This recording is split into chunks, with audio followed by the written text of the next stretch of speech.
One heavy surface wind calm, runway 325. Malaysia 71, contact upper ground on 123.25, clear. 2325, Malaysia 71, clear sir.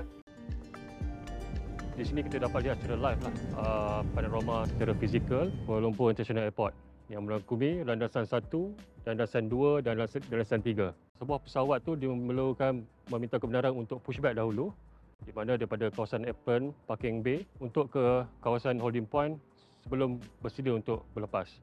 Authorization from ATC bermula daripada parking bay lagi dan seterusnya pesawat akan meminta kebenaran untuk melalui kawasan taxiway ataupun laluan kapal itu sendiri dan arahan akan diberikan daripada seorang ATC ataupun ground controller dan sebelum sampai ke taxiway laluan kapal berkenaan sebelum ke runway pesawat itu akan ditransfer komunikasi ke aerodrome controller dan apabila kapal itu bersedia di holding point dan kita akan clear for line up and clear for take off untuk pesawat itu berlepas.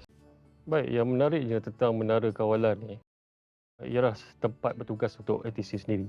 Tempat ini adalah digazetkan sebagai kawasan tempat larangan dan kawasan larangan. Bermakna orang awam tidak boleh masuk ke kawasan ini lah sebab dia merupakan tunggak kepada industri penerbangan. Okay, di KLIA kita punya 3 menara kawalan iaitu Tower East, Tower West dan Apron Control Tower di dalam airside itu sendiri. Untuk Tower East adalah menara yang dibina sejak mulanya operasi KLIA iaitu pada tahun 1998 dan mempunyai ketinggian 130 meter dan juga direkodkan sebagai ketiga tinggi di dunia. Dan kenapa kita memerlukan menara yang tinggi? Sebab tugas ATC itu sendiri memerlukan seseorang ATC itu untuk melihat di luar. Maknanya visual untuk semua pesawat dan equipment yang ada di atas hanya untuk membantu ATC itu sendiri jika berlaku keadaan cuaca buruk pada waktu malam dan pada asalnya ATC ini perlu melihat pesawat di luar melalui visual itu daripada eyeball kita sendirilah. ATC ini perlu tahu keadaan lokasi geografi di sekeliling KLIA inilah.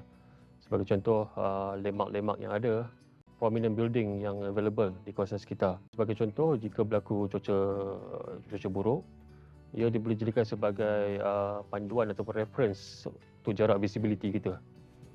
Pengendalian trafik udara ni sentiasa menggunakan prosedur-prosedur yang telah dikemas kini. Situasi sudah di-anticipate lah maknanya. So, kita sentiasa bersedia.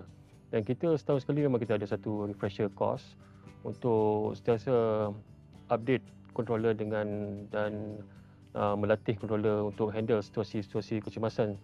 Bagi saya, penerbangan kita adalah selamat. Kita juga sentiasa berhubung dengan semua pihak untuk memastikan penerbangan kita sentiasa lancar lah. Saya rasa kerjaya sebagai ATC ini dia ada prospek dia sendiri.